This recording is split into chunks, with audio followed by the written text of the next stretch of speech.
love the fact that this trailer almost starts out exactly, well, it does start out almost exactly the same way as the first one, except instead of all the goofy fun and stuff, it's very somber. And you hear Kang talking to Scott Lang.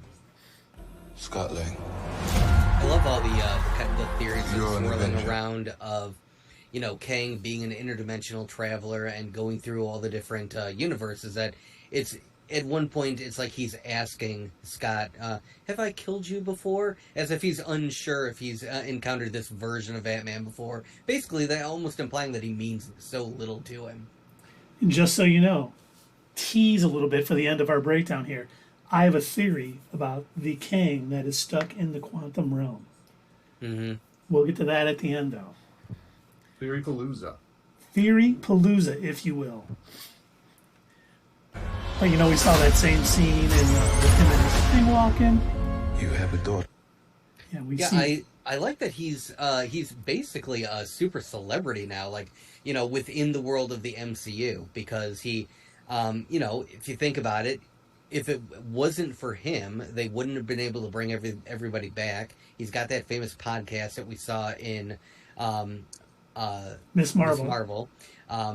He's probably written books and everything. He's an incredibly popular character, apparently, among, like, out of all of the Avengers, well, the living Avengers, anyway. he's probably one of the most popular ones, to the point where even Dairy Queen, or Baskin Robbins, rather, is putting up a posthumous sort of like, oh yeah, he's our employee of forever. Well, he's the only living one left, really? I mean, the other ones have left the planet, right? So, who's left on the planet? Well, Bruce Hawkeye? Banner's on. Yeah, Hawkeye. Bruce Banner. He left for a He little left while, the but he's planet back. during She-Hulk. So But he's back. He's back with his son. Right. But is it happening at the same time as this? I don't think we've seen the timeline for when this is actually taking place. Well, all right. Oh my. Someone wants to get in their barks about Ant-Man. They're out of here. Then we see Cassie. I kind of like that, and I don't know, obviously it's kind of a trailer trick, but he's looking at a picture of Cassie on the phone, and then, you know, he's saying, you know, you've lost time with your daughter. And then we see her kind of coming out of jail, like... Yeah, do we have any idea why she was in jail? Yeah, it's probably just a little discrepancy she has to move the plot along, I would bet. Mm-hmm. And then we kind of see, you know... Like my dad. Well, it could be really anything. I mean, maybe she was protesting, got arrested at a protest. You know, she's protesting against Roxxon Corporation or, you know, something else. Who knows? But yeah, you know, or, you know, maybe that is why, you know, this is going to happen prior to them, you know, being sucked into the quantum realm. Mm-hmm. And when Kang's like, I could give you that time back, he's like, maybe she'll turn out better, less like me, if I spend more time with her. And that's maybe why he decides, if he does decide. But I think he does decide to help Kang, because there's a point in this when he basically talks about being double-crossed. So I think maybe her being in trouble prior to them going in is what could persuade him to help Kang. Time. Like me. And we see the scene again. We could help each other sucked with into the that. quantum realm. And I like how Kang says we can help each other. Because obviously he needs to give up something to... Who are you? I'm the man who can give you the one thing you want. Maybe, you know, no matter what he does, he's still a fair guy. You know, he still wants to have, you give me something, I'll give you something, you know. So, wait, you said you think he's going to turn out to be like a fair guy? I mean, even though he might be evil, he might expect an exchange, like, for Scott doing him a favor, he's got to do Scott a favor. Well, I'm sure that's what he's offering, but later on in this trailer, he says you double-crossed me. Yeah. That's true. Yeah, I don't think for a second that he would hold up his end of the bargain. It's almost implied that, at least from the trailers that we've seen so far, and if he's anything like the Kang of the comics, he probably looks at Ant-Man as more than just a name. Like, he probably sees everybody as ants that are simply there for him to use. That's a good point. I can't imagine that he way. would feel it necessary to hold up a bargain. Yeah, everyone's beneath him, so as long as he gets what he wants. All we know about him so far is the He Who Remains. That's all who we know about him so far. It's, could be a completely different guy, obviously. And remember what he said: "Wait till you meet my variants." Yeah. Mm-hmm. So he knows what his other variants are like. He may have been his way of justifying the sacred timeline and killing off and using, Aloth to destroy all those things. Probably looks pretty bad, but maybe after all this, we'll be like, yeah, he did the right thing. Yeah. He saved billions by killing off billions. Wait a minute, hold on. Math has never been my strong suit. do you think the MCU version of Kang is going to be similar to some of the other villains, where there's kind of more of a twist? They aren't a one-note villain. They're not just evil for the sake of being evil. Do you think this version of Kang has some sort of reason that he thinks is morally good for why he does what he does? I do It's think going to that. be like one of those gray area kind of things where Scott has to consider for a minute, if I help him, even if it hurts me and my family, is there a potential where whatever he's doing could have some sort of could somebody see it as a good? I'm assuming it'll be something along the lines of, I've seen the future, and if I'm not ruling it, it's destroyed or something or another. He's going to promise them the only way to keep everybody safe is to have him rule. And then we can get that sort of movie line where he's like, well, we can change, people change, and our future isn't set in stone. Boom, boom, boom. Terminator again? Hey, Doug's got 12 minutes in on a Terminator reference. That's not bad for him. What's that? Time. I like that. Time. I like how it's Rewrite so much existence. darker. No Bill Murray in this trailer. It's funny because we now see multiple Scott Langs, and I wonder if this is going to be either pulling in variants of himself, because if you remember from Loki, they say every decision you make, if you make a different one, it's like a different branch, and I wonder if he's able to use that to create more Scotts, because later on it looks like there's a bunch of Scott Langs like ants trying to get at something. It's really weird. I was watching it frame by frame. Yeah, it was just like in the first movie where they're all, they make that little ladder, that ant ladder that he can get up into the pipe. Mm-hmm. That's what that looked like. But it looked like a bunch of Scott Langs and not a bunch of ants. Yeah, it's a bunch of Scots, yeah. You cannot The trust Ant-Man him. has become the Ant. And that's the, hearing Janet saying you can't trust him. Obviously, we're going to learn a lot about her prior time in the quantum realm and maybe what dealings she had with him. I assume she's met him before then, when she was in the quantum realm before. We're assuming that for sure. And it looks like, the rebels that they showed in the first trailer, she's kind of wearing the same cloak that they sort of wore, at least the same color. Because it seems like all of Kang's troops are blue and have blue lighting, where all of the sort of rebels in the quantum realm have that sort of cloak that she was just wearing a second ago. So I think we're going to find out. Maybe she was working with him. This portal thing they're walking through. I saw a post recently that was breaking down the different types of magic that we've seen so far in the MCU, kind of separating it between the magic used by Doctor Strange and the other wizards, the chaos magic used by Wanda, there was some other. It was like a whole bunch of the Asgardian magic. How that was even different. The witch magic used by the other witches other than Wanda. And now this sort of portal, it looks like they're coming from some almost Star Wars-esque looking room of some kind. I don't really know what it is. Now, is this magic, or is this just some sort of technology that Kang is making use of that, I'm assuming it's technology, only because he's very technology-based. Mm-hmm. And, what separates him from Doctor Doom is Kang is all technology, where Doom has technology and magic. So, but who knows? But I don't care who this guy is. I just lost so much. I like that too. He's talking about how much time he's lost.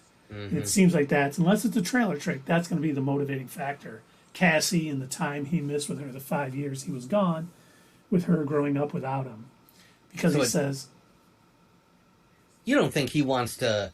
the deal that he wants to make with Kang is to go back in time to relive that or something, do you? Well, just spend the time with his daughter, yeah. I don't know about that. That seems... He's got to think about it from another perspective. If he hadn't been in the quantum realm, there's a good chance that they wouldn't have been able to, reverse what Thanos did. That's... Do you think that's how he gets that? Because you promised me that time. You didn't tell me Thanos would win if I didn't do that. And it could be that he has to back out on the deal because he's going to learn. You get that time with your daughter, but Thanos wins. That's not the one way you guys beat him. It's like a monkey's paw situation. Yeah. Can give us a second chance. Unless What'd you say? No, I was just making sure it's like all night. Let me make this easy for you. You will... There it is where it looks like there's a bunch of Scott Langs. Yeah. Look at that. It cracks me up. At first I thought they were ants. And it's exactly like what Dave was describing. Yeah. Yeah. And I don't know what they're carrying him up to, but yeah, that's a bunch of legs. I wonder if this MacGuffin. is... Yeah, I wonder if this is what Kang needs him to do. It's a heist, because that seems to be Ant-Man's forte, is doing heists. And, what could it be? The only thing I could ever think of that could possibly be needed by Kang is, if you read Avengers Forever, there's a thing called the Forever Crystal, I think it's called. Very creative name. Yeah, and basically it lets you Unobtainium. kind of pretty much control time and alter timelines and all these things. And maybe that's what this Kang needs to escape and what he thinks is win the multiversal war that is coming. Well, then Scott accidentally finds the Keep You Young serum. Yeah, Keep you I think you already found that. Let's face it. Paul Rudd's older than me and looks about 20 years younger. Damn you, Paul Rudd. You will bring me what I need, You will bring me back. or everything you call life will end. And I like that too, or everything that you call life will end. And I don't know if that's basically saying, hey, if you don't help me, you're stuck in a quantum realm forever too. So helping me is going to help you. Mm-hmm. And I love Kang's army and all his ships. Witness. Now, he's got to have, like Doug was asking earlier, he's got to have enough to motivate all these other people to be in the army. He's got to have a good reason. Mm-hmm. But I like that too. We hear Cassie say it's all my fault. And I think people will think, oh, it's because she built that thing to the quantum realm. But I think it's more, this is after Scott helps Kang. She's like, he did it for me, so it's all my fault. Interesting. And we see Scott You may going not on. want her to watch this. We had a deal. That's what I'm talking about right there. We had a deal. So it sounds like he's fulfilled his end of the bargain, and now Kang's like, don't care. Yeah, it's Not- too bad.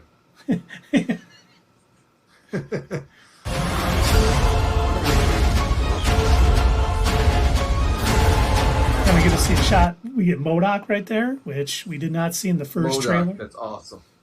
And if you notice, I'll do my best to try. I should have gotten a screenshot of it. But Corey Stoll, Yellow Jacket, from the first movie is MODOK. Yep. They show his face, the giant face in that thing, which looks hilariously silly. And unfortunately, it's not Patton Oswalt. But Yeah. It's funny, people were comparing it to the Spy Kids movie. Which, no, I am not that young of a millennial. I did not watch those. But whoever it was that George played Lopez. this, George Lopez, he played this big-headed floating monster dude or whatever in those movies. And people were comparing oh yeah, they just did Spy Kids. It's like, oh, Oh God, Marvel, come on. Yeah, both my kids love Spy Kids, and you're right. This does look like George Lucas's.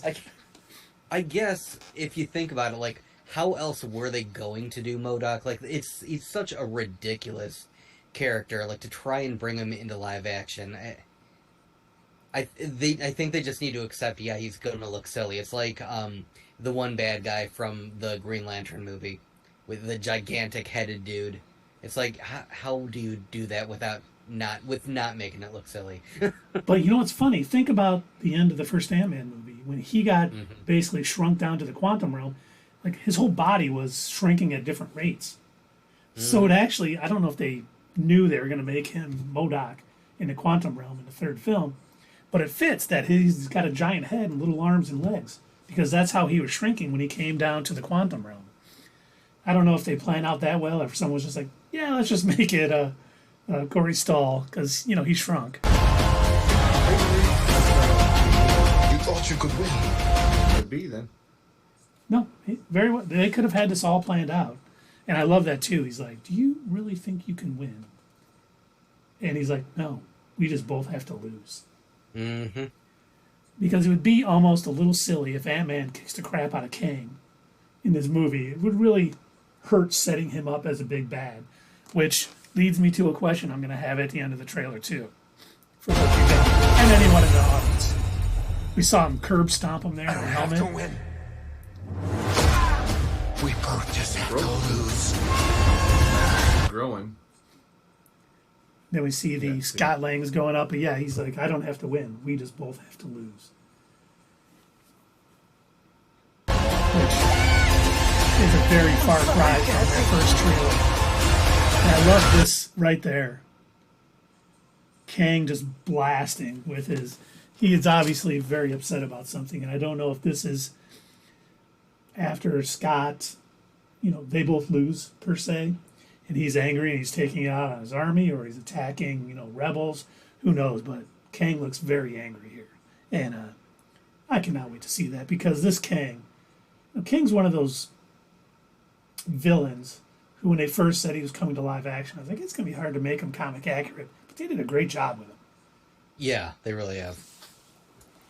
Yeah, I wouldn't think by the animated features he's been a part of that blue thing would just be a film over his face. He's like a protective film, you know what I mean? Like a little force field. Like we've seen in Guardians of the Galaxy, and yeah.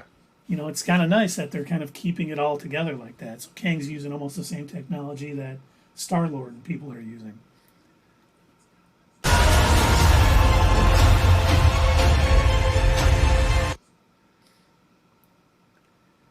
I mean, it was funny because I don't know if you fine gentlemen stayed up watching the college football national championship game to get to this. Oh, yeah, I totally stayed up to watch the college football game. That's what I did. Doug loves tennis. It was... Well, I bring it up for one thing. I was mad because they didn't play it till the end of the third quarter. Normally they do stuff at halftime or whatever. Oh, they knew what they were doing. No, the game was a complete blowout. But the next day, they were showing by half hours the ratings. And after the trailer played, the ratings dropped significantly. Oh, that's beautiful. Yeah, I'm sure it did. And they were talking about it on sports radio here. They're like, yeah. Because even the one guy, he's like, the only reason I was watching the game was for the Ant-Man trailer. And I'm like, I'm with you. So, the big question. Is there any more? I can't remember if there's anything after. I think it's maybe one little comment after. February 17th. Can't come soon enough. Are tickets on sale yet? Tickets are not on sale yet. I was praying that tickets were going to go on sale when this trailer dropped. Because a lot of the times they'll drop a trailer and they'll say, get your tickets now. The tickets are not on sale yet. I'm hoping, because we got, just over a month, that they'll go on sale soon. So the big question that I was wondering, and I'm still not sure what I think is going to happen, is Scott Lang going to die in this movie? Yes. I think so. I think what they're doing is they are slowly going through and they're kind of giving each of the Avengers like their one last, hurrah, and then they're gonna wipe them out and slowly make room for the new group. I thought Yeah, he I was agree. going to, and then I watched his trailer and I was kind of like, okay, they're really showing like him curb stomp his helmet and break it. I'm like, are they trying to trick us and he's gonna live? Speaking of which, have you seen that new poster that got released with the broken helmet? Yeah, No. It's like front and center. That's like the entire poster. It's just Ant-Man's helmet, and it's got like this huge broken section out of it. Like you can see some of the wires and the tech and everything, and it just like imagine that on his face. yeah, that's unless the only thing I could think of is that's a trailer trick and he's not in the helmet at the time. Like he leaves it Then behind maybe and just Kang steps on it or something. Kang just stomps it because he's mad and he takes it out on the helmet. But I promise you guys a theory palooza about the Kang in the quantum realm. All right, let's hear it. This is what I think. I think Kang that's in the quantum realm is actually from the 616. Hear me out. Okay.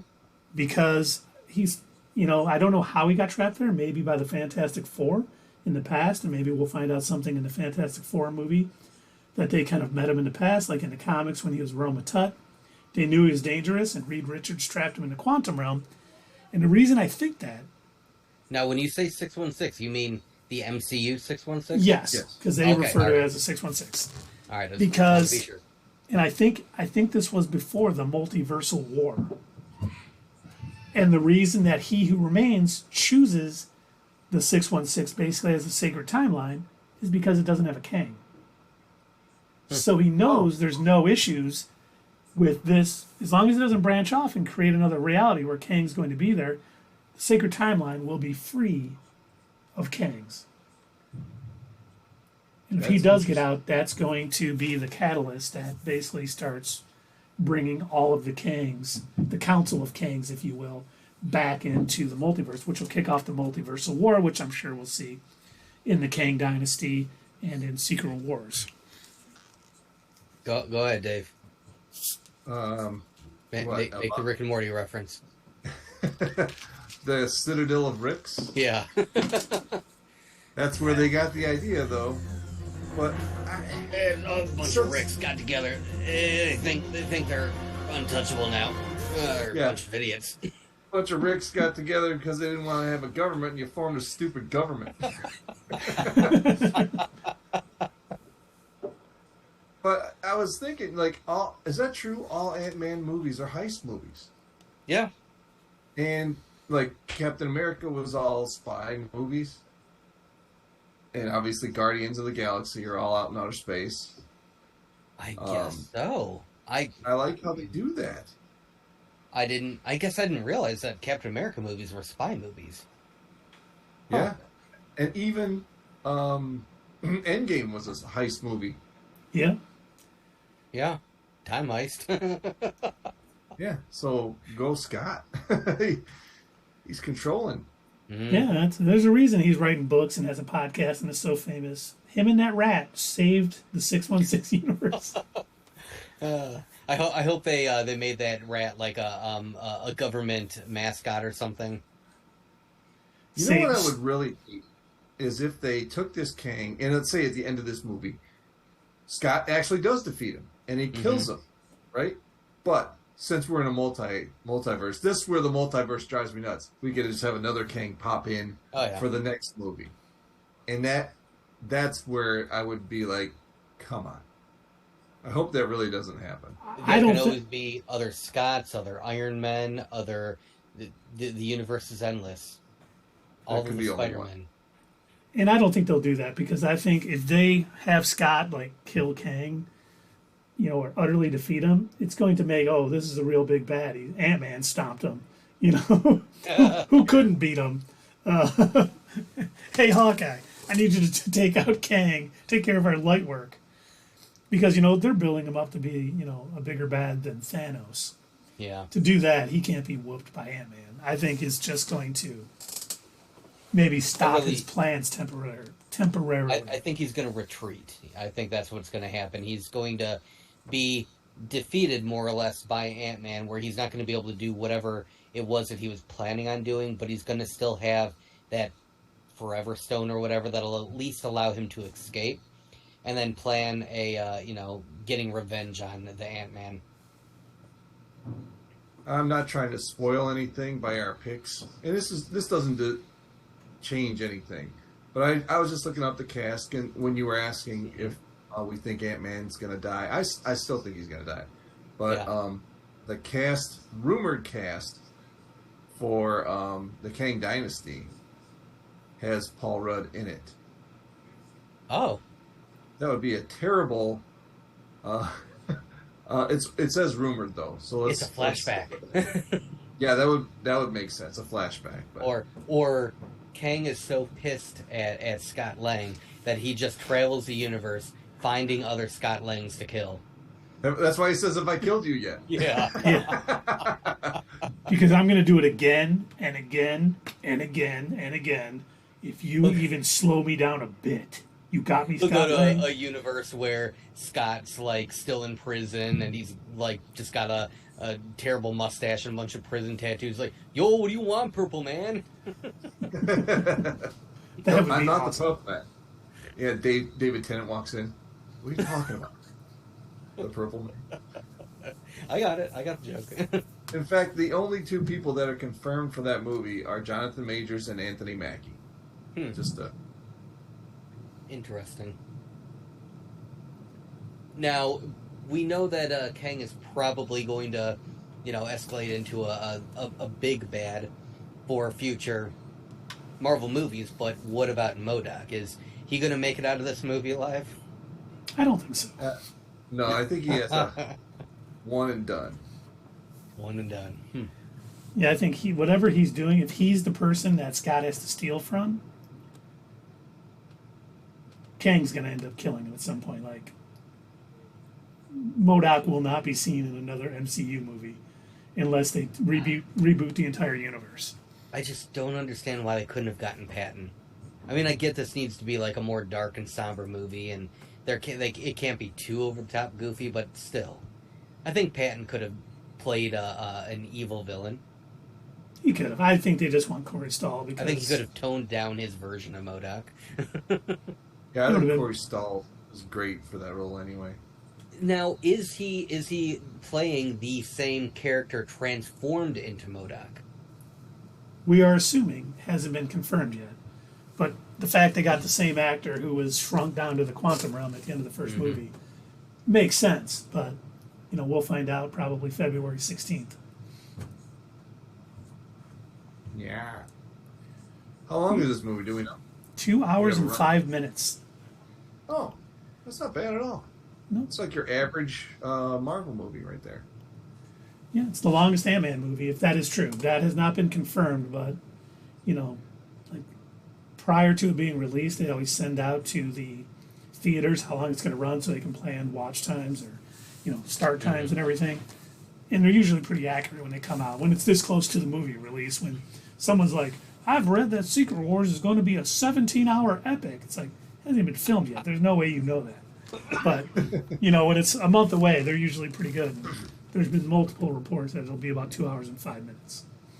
Now, do you gentlemen think that James Cameron has finally reinvigorated the need for 3D movies? Are we going to see a resurgence of MCU films with amazing 3D coming flying out of the screen at your face? Are we going to watch Ant-Man escaping the quantum realm in real 3D? At night. No. Oh, okay.